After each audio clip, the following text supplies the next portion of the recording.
మోహన్ బాబు గారి ఫ్యామిలీలో జరుగుతున్నటువంటి గొడవ, సరే ఎవరి కుటుంబంలో అయినా కూడా గొడవలనేటివి మామూలుగా జరుగుతూ ఉంటాయి. లోపల లోపల మాట్లాడుకుంటూ ఉంటారు. ఒకవేళ అది గనక సెట్ అవ్వకపోతే లీగల్‌గా ప్రొసీడ్ అయ్యే వాళ్ళు ఉంటారు. రకరకాలుగా ముందుకెళ్తూ ఉంటారు. కానీ వరుస పెట్టి 3, 4 రోజుల నుంచి మోహన్ బాబు గారి ఫ్యామిలీలో జరుగుతున్నటువంటి ఈ మొత్తం సంఘటనను గనక మనం చూస్తే, ఎవరిది తప్పు, ఎవరిది ఒప్పు అనే సంగతి పక్కన పెట్టేయండి. మనమేం పెద్దరాయుడు, పాపరాయుడు లేకన్నా తీర్పు ఇవ్వాల్సిన అవసరం లేదు. కానీ ఇదంతా పక్కన పెట్టండి. మన కళ్ళ ముందు కనిపించేది చూస్తే నాకు కలిగిన మొట్టమొదటి ఫీలింగ్ ఏంటి అంటే, ఏం చిల్లరగాళ్ళు రాబాయి వీళ్ళు, ఏం చిల్లరగాళ్ళు రాబాయి వీళ్ళు అని చెప్పి అనిపించింది. ఏందది?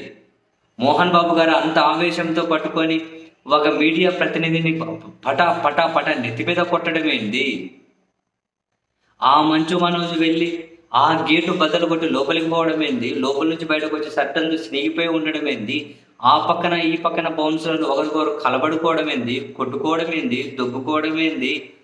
వీళ్ళ ఈ గేట్ల ముందు పంచాయతీ ఏంది? గేట్ల లోపల పంచాయతీ ఏంది? ఈ తిట్టుకోవడాలు ఏంది? ఈ కలబడాలు ఏంది? ఏం చిల్లర పంచాయతీరా బాబు నిజంగా. ఇంత చిల్లర పంచాయతీనా? ఆస్తి పంపకాలు ఉంటే న్యాయస్థానానికి వెళ్ళాలి. ఆస్తి పంపకాలు ఉంటే న్యాయస్థానానికి వెళ్ళాలి. లేదా ఒకరికొకరు దౌర్జన్యాలు కొట్టుకోవడాలు జరిగితే పోలీస్ స్టేషన్కి వెళ్ళాలి. పోలీస్ స్టేషన్కి వెళ్ళాలి. అండ్ అక్కడే ఉండి మోహన్ బాబు గారు ఆ మీడియా ప్రతినిధిని కొడుతూ ఉంటే పక్కనే పోలీసులు కూడా ఉన్నారు. ఎందుకు ఇదంతా సినిమా చూస్తూ ఉన్నారు? ఇన్ని రోజులు ఇటువంటి వాళ్ళ నీతులు బోధించారు, ఇటువంటి వాళ్ళ క్రమశిక్షణ గురించి చెప్పారు. తండ్రి కొడుకులు, అన్న తమ్ముడు రోడ్డుకి ఎక్కి చిల్లరగాల మాదిరి కొట్టుకోవడం ఏంటిరా బాబు? నాది లేక అడుగుతాను.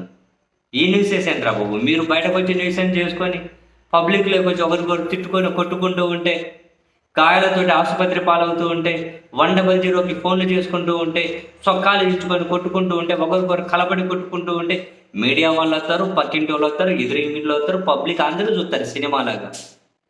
అందరూ చూస్తారు సినిమాలాగా. ఈ చిల్లర పంచాయతీలు ఇళ్లలో చేసుకోవాలి. బయటకు వచ్చి పబ్లిక్లోకి వచ్చి కొట్టుకుంటే, పబ్లిక్లోకి వచ్చి తిట్టుకుంటే మరి వాళ్ళు రిపోర్ట్ చేయక ఏం చేస్తారు? ఏం చేస్తారు రిపోర్ట్ చేయక? పట్టుకొని మైక్ పట్టుకొని కొడుతూ ఉంటే పోలీసులు ఫస్ట్ మోహన్ బాబుని అరెస్ట్ చేయాలి. అంత పబ్లిక్ ఎందుకు కొడుతారు మీడియా వాళ్ళను? ఎవరినైనా సరే అండి, భౌతిక దాడులు చేసి హక్కు ఎవరు ఇచ్చారు? ఎందుకు కొడుతూ ఉన్నారు?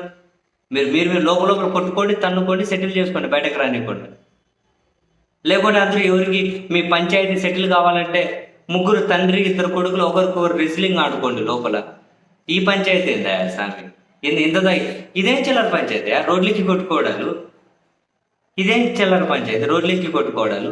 లీగల్గా న్యాయస్థానాలకు వెళ్ళండి మీ ఆశల కథ ఏందో తెలుసుకోవడానికి. న్యాయస్థానానికి వెళ్ళండి, అక్కడ పోయి తెలుసుకోండి. అరే ఇంత పెద్ద మనుషులు అంటారు, ఇంత పెద్ద వ్యవహారాలు అంటారు, ఇది ఆ రోడ్డుకి తిట్టుకోవడమే. వాళ్ళకి ఎట్లుందో కానీ చూసే వాళ్ళకు మరి ఎవరైనా ఎంజాయ్ చేసుకుంటూ చూసుకుంటున్నారు నాకు తెలియదు. కానీ నాలాంటి బలి ఎఫెక్ట్గా ఉంది. ఇది ఎట్లా రోడ్డుకి కొట్టుకోవడం ఎట్రా అయ్యా? ఇదేమే చిచోరా పనులు? ఇవేం చిల్లర పనులు?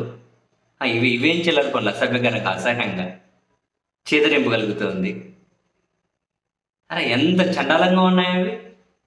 ఒకరు సట్టు లేకుండా కలబడుతున్నారు, గొంతుకి ఎట్లా పెట్టుకుంటున్నారు. మోహన్ బాబు కొడుతూ ఉన్నాడు, గేట్లు బద్దలు కొడుతూ ఉన్నారు. అరే ఎవరికి రా బాబు ఇన్ని రోజులు నీతులు చెప్పారు? ఎవరికి రా బాబు ఇన్ని రోజులు విలువల గురించి మాట్లాడారు? మైకు పట్టుకుంటే కింద పడుకు మాట్లాడతారేంట్రా అయ్యా మీరు ఇంత చిల్లర పనులు చేసుకుంటూ?